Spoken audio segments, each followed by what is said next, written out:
Okay, మొదలు పెట్టండి. ఇవాళ రమణ భాషణములు అంటే మనకి ఇవాళ బుధవారం కదా, లక్ష్మీవారం శ్రీ కదా. గురుభ్యో. ఈరోజు 20 జూలై 2023 శ్రీ రమణ భాషణములు అనే పుస్తకాన్ని లక్ష్మీ టీచర్ గారు చదివి వివరిస్తున్నారు. ఇది 90వ ప్రశ్న. అంబాలా నుంచి రామచంద్ర అని ఒకరు హృదయం ఎక్కడున్నది, ఆత్మానుభవం ఎటిది అని అడిగారు. మహర్షి, హృదయం శారీరకాన్ని ప్రస్తావించడం లేదు, ఆధ్యాత్మికాన్ని. హృదయం అంటే హృత్ ప్లస్ అయం కేంద్రం, ఇదే. తలపులు ఇందే పుట్టుతాయి, వాని వృద్ధి లయములు ఇందే. మనస్సు అంటేనే సంకల్పములు, ఆ సంకల్పాలు తీర్చినవే ప్రపంచం. అన్నింటికీ హృదయం మధ్యం. యతోవా ఇమాని భూతాని జాయంతే, ఎందుండి ఈ ప్రాణులు పుడుతున్నారో అని అర్థం. అది బ్రహ్మమని ఉపనిషత్తులు తెలుపుతున్నవి. అదే హృదయం. బ్రహ్మము హృదయమే. అంటే పృచ్ఛకుడు, హృదయానుభవం ఏ విధం? మహర్షి, ఎవనికి గాని ఆత్మానుభవం లేని క్షణం ఉండదు. ఎవడు తాను ఆత్మకు భిన్నమని ఒప్పుకోడు, వాడే ఆత్మ. ఆత్మయే హృదయం. పృచ్ఛకుడు, నాకు అది స్పష్టం కావడం లేదు. మహర్షి, నీవు గాఢ నిద్రలోనూ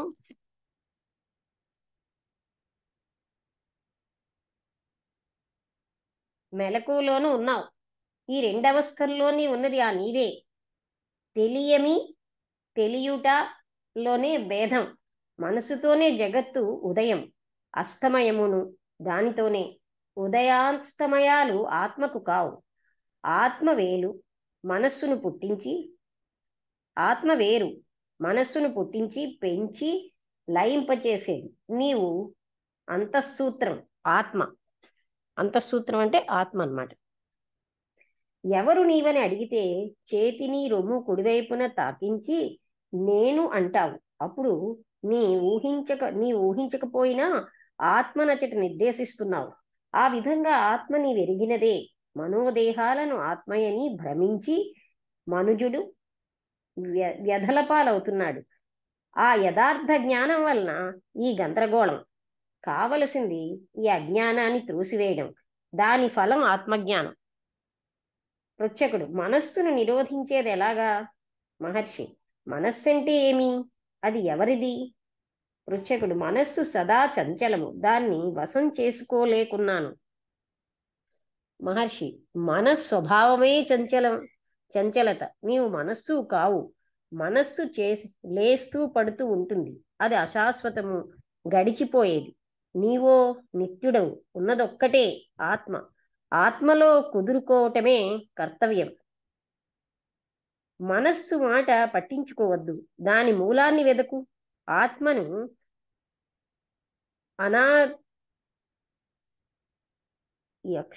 అనాకులంగా వదిలి మనస్సు మాయమవుతుంది. పృచ్ఛకుడైతే మనోనిగ్రహం అక్కర్లేదా? మహర్షి, నీవు ఆత్మజ్ఞుడవైతే నీవు నిగ్రహించేందుకు మనస్సు అంటూ ఉండదే.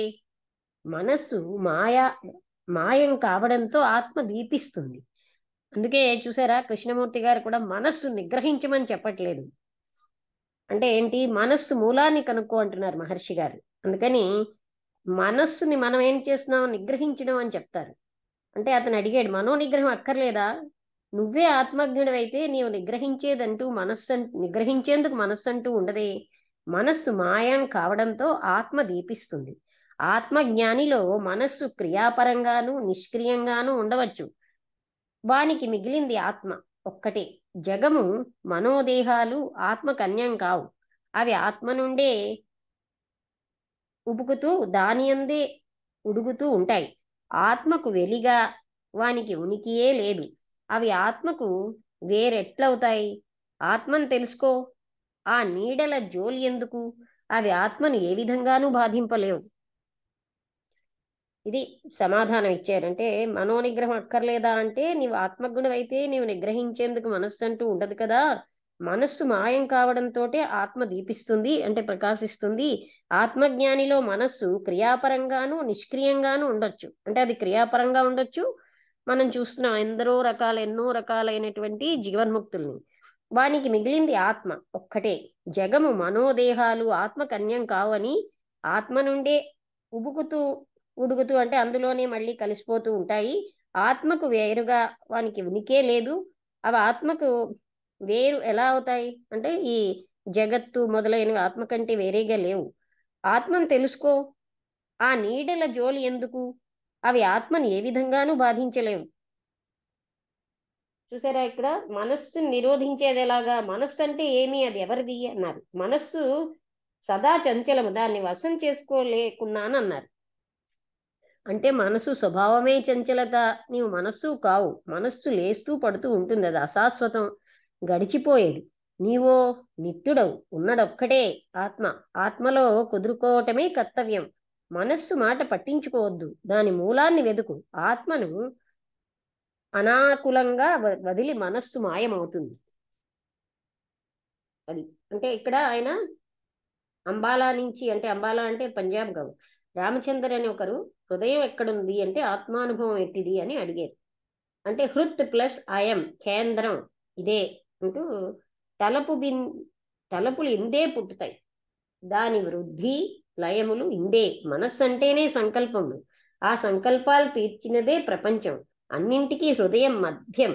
యతోవా ఇమాని భూతాని జాయంతే, ఎందుండి ఈ ప్రాణులు పుడుతున్నారో అది బ్రహ్మమని ఉపనిషత్తులు తెలుపుతున్నాయి. అదే హృదయం, బ్రహ్మం హృదయమే. హృదయానుభవం ఏ విధం? ఎవనికి గాని ఆత్మానుభవం లేని క్షణం ఉండదు. ఎవడూ తాను ఆత్మకు భిన్నమని ఒప్పుకోడు. వాడే ఆత్మ, ఆత్మయే హృదయం. నాకు అది స్పష్టం కావడం లేదు. ఇప్పుడు నీవు గాఢ నిద్రలోని ఉన్నావు, మెలకువలోని ఉన్నావు. ఈ రెండవస్థల్లోని ఉన్నదా నీదే. తెలియమి తెలియుటలోనే భేదం. మనసుతోనే జగత్తు ఉదయం అస్తమయము, దానితోనే ఉదయాస్తమయాలు ఆత్మకు కావు. అంటే మనస్సుకే ఉదయం అస్తమయమును. ఆత్మ వేరు, మనస్సును పుట్టించి పెంచి లయింపచేసేది. దీని అంతఃసూత్రం ఆత్మ. ఎవరు నీవని అడిగితే చేతిని రొమ్ము కుడివైపును తాకించి నేను అంటావు. అప్పుడు నీవు ఊహించకపోయినా ఆత్మ నచట నిర్దేశిస్తున్నావు. ఆ విధంగా ఆత్మని వెరిగినదే. మనోదేహాలను ఆత్మయని భ్రమించి మనుజుడు వ్యధలపాలవుతున్నాడు. ఆ యథార్థ జ్ఞానం వల్ల ఈ గందరగోళం కావలసింది అంటే అయథార్థ అంటే అసత్య జ్ఞానం వల్ల ఈ గందరగోళం కావలసింది ఈ అజ్ఞానాన్ని త్రోసివేయడం. దాని ఫలం ఆత్మజ్ఞానం. ఇంకొక ప్రశ్న చదువుతానండి. అయితే మనోనిగ్రహం అక్కర్లేదా అని అన్నారు కదా, అంటే దానికి కూడా చెప్పారు. ఇంకో ప్రశ్న చాలా ఆన్సర్ పెద్దది అయితే మానేస్తా. శ్రీ భగవాన్ వివరించారు, ఆత్మ హృదయమే. ఇది ప్రశ్న కాదు, ఇంకా వివరణే. హృదయం స్వయం ప్రకాశం. హృదయం నుంచి తేజస్సు ఎగసి మనోస్థానమైన మేధకు ప్రసరిస్తుంది. ఆత్మకు ఆభాసం మనస్సు, అది ప్రపంచాన్ని చూస్తుంది. మనస్సు సహాయం వల్లనే జగత్తు కనబడుతుంది. ఆత్మ ఇచ్చిన వెలుగు మూలంగా మనస్సు జగత్తును తెలియగలుగుతుంది. తనకే ఆ దీప్తి లభింపనప్పుడు దానికి జగత్ స్పృహయే ఉండదు. ఆ తేజో మూలంలోనికి మనస్సును మరల్చినప్పుడు విషయజ్ఞానము లయించి ఆత్మ ఒక్కటే హృద్రూపంలో వెలుగొందుతుంది. ఇంకొకసారి చదవనండి. భగవాన్ వివరించారు, ఆత్మ హృదయమే. హృదయం స్వయం ప్రకాశం. హృదయం నుంచి తేజస్సు ఎగసి మనోస్థావరమైన మేధకు ప్రసరిస్తుంది. ఆత్మకి ఆభాసం మనస్సు, అది ప్రపంచాన్ని చూస్తుంది. మనస్సు సహాయం వల్లనే జగత్తు కనబడుతుంది. ఆత్మ ఇచ్చిన వెలుగు మూలంగా మనస్సు జగత్తుని తెలియగలుగుతుంది.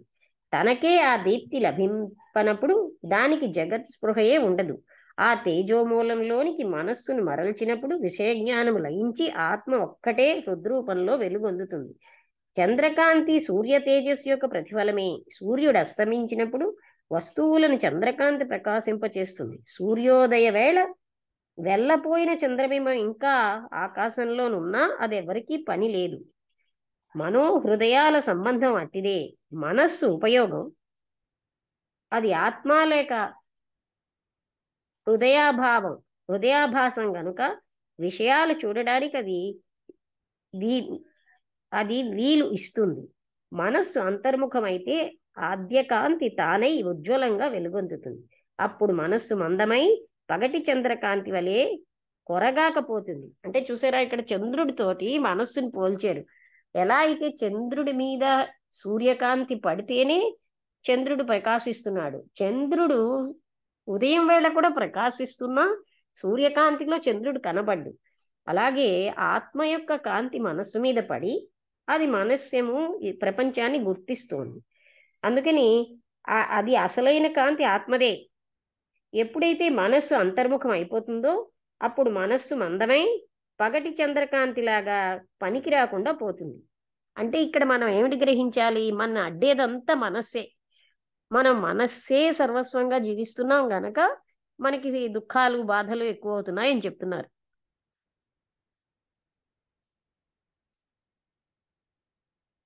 అర్థమైందా? వసంతలత వచ్చిందా? వసంతలత మాట్లాడతావా?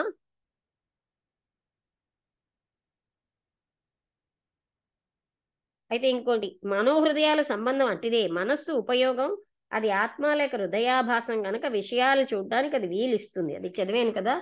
అయితే ఈ తర్వాత ఇంకో ప్రశ్న అనమాట. అందుకని ఇంకా ఇదంతా కూడా వివరించారు. అదే హృదయం మనస్సు అని. ఆత్మకాభాసం మనస్సు అంటే ఏంటి? మనస్సు మీద ఆత్మకాంతి పడి అది వెలుగుతున్నట్టు కనిపిస్తుంది. మనస్సుకు సొంత వెలుగు లేదు. ఎలా అయితే చంద్రుడికి సొంత వెలుగు లేదో మనస్సు దానంతటి అది పనిచేయలేదు, అది జడమే. ఆత్మశక్తి దాని మీద పడకపోతే మనస్సు పనిచేయలేదు. అదే మనస్సు మనకి ఆత్మని ప్రకాశాన్ని తెలియకుండా చేస్తోంది కనుక మనస్సు అంతర్ముఖం అయితే అప్పుడు ప్రకాశించేది కేవలంగా ఆత్మ తేజస్సే. అర్థమైందా? ఇంకెక్కడైనా అర్థం కాకపోతే అడగండి.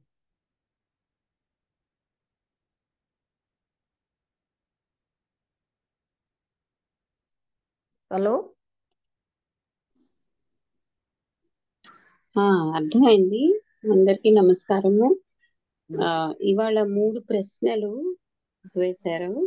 3 ప్రశ్నలకి జవాబులు.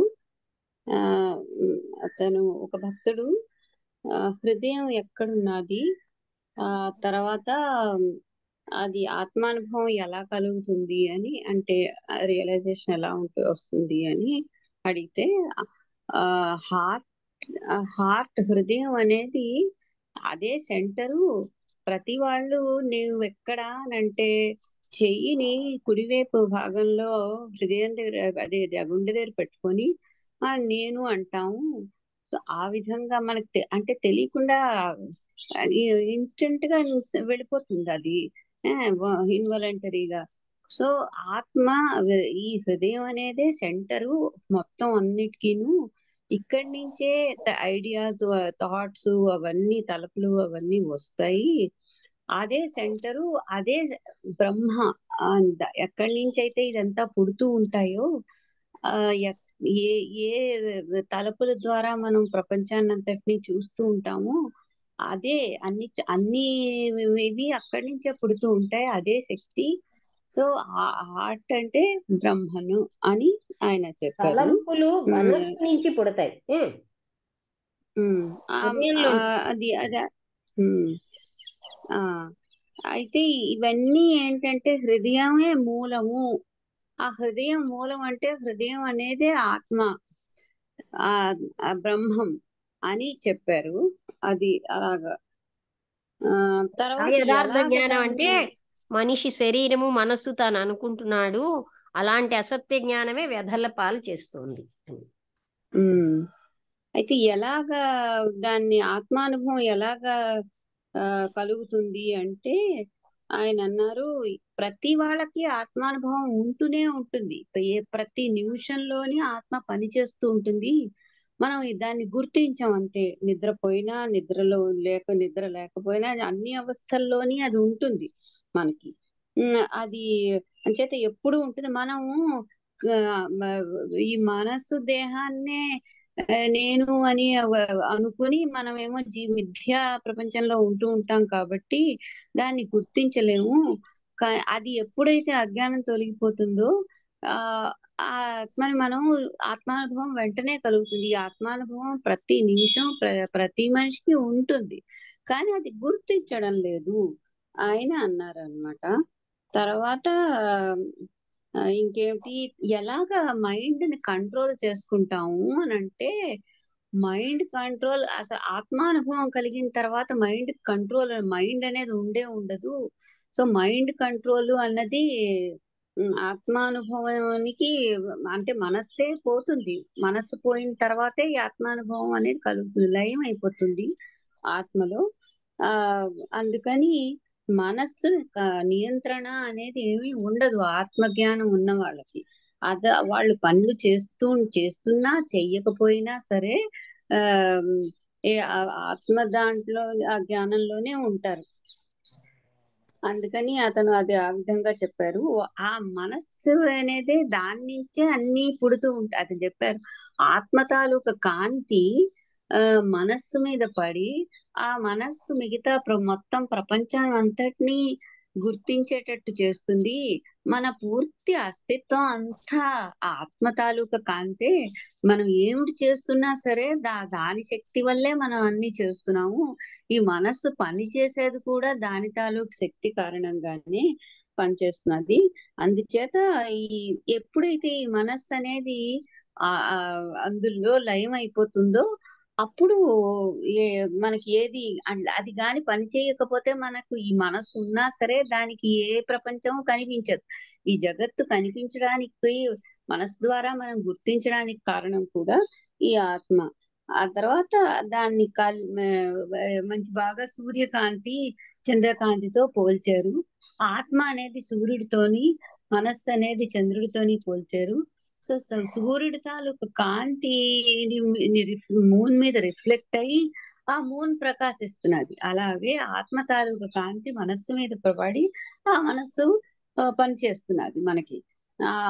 ఆ మనస్సే అన్నిటికీ అంటే థాట్స్ అవన్నీ అక్కడి నుంచే వస్తున్నాయి, ఏదైతే సెంటర్. ఎలాగైతే పొద్దున పూట మా మూన్ ఉన్నా సరే కనిపించదు, కారణం సూర్యుడి తాలూకు కాంతి తేజస్ అంత. అంటే మనకు ఆత్మానుభవం ఉన్న వాళ్ళకి మైండ్ అనేటువంటి మూను కనిపించదు, ఉండదు. అందులో అంతర్లీనం అయిపోయినప్పుడు అంతా మిగిలేది ఒక ఆత్మ తాలూకా తేజస్సే, కాంతి అని ఆయన చెప్పారు. ఇలా అవును, అంటే అది అంతర్లీనం, పని చేయకపోవడం అని కాదు. మనస్సు ఎప్పుడైతే లీనం అయిపోయిందో, అంతర్ముఖం అయిపోయిందో అప్పుడు ఆత్మ తేజస్సు వెలుగొందుతుంది అని. రామబుద్ధుడి గారు మీరు మాట్లాడతారా?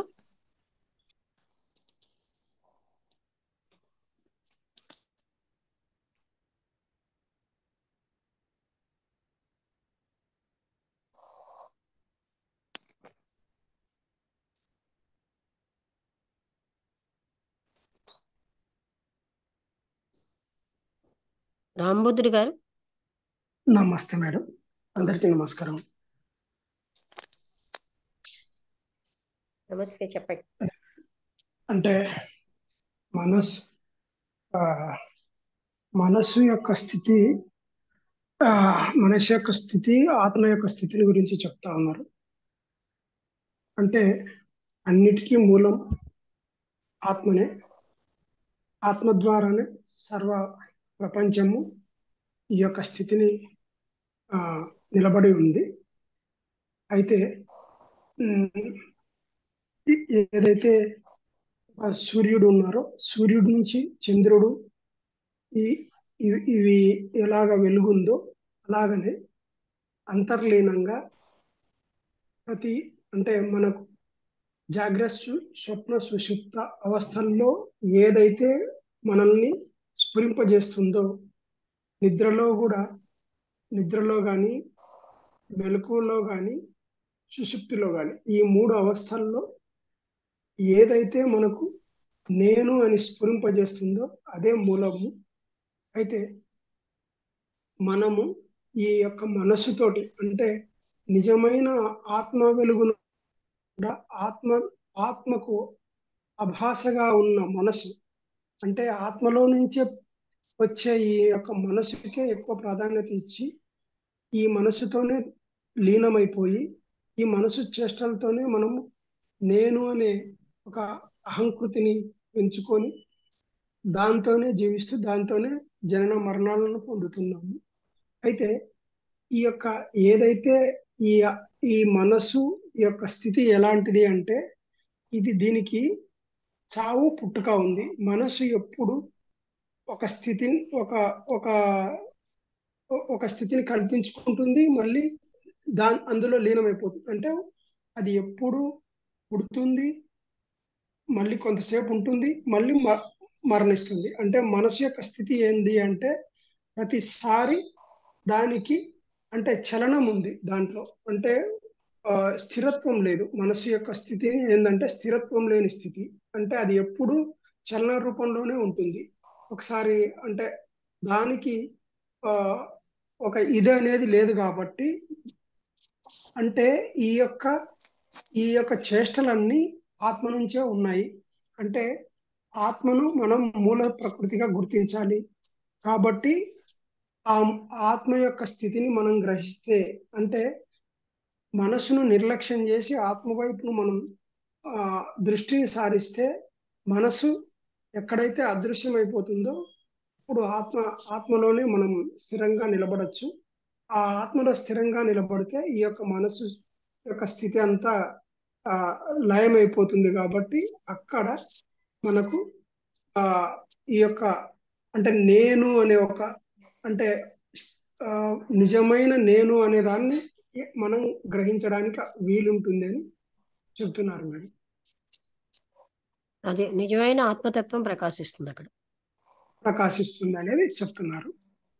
అది మనం ఏంటంటే మూల ప్రకృతిలోకి వెళ్ళకుండా మన ఏదైతే అభాసలాగా ఉందో, అంటే ప్రతిబింబం ఉందో, ఆ ప్రతిబింబంలోనే కొట్టుమిట్టాడుతున్నాము.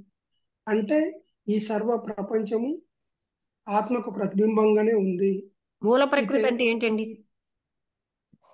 ఆత్మ.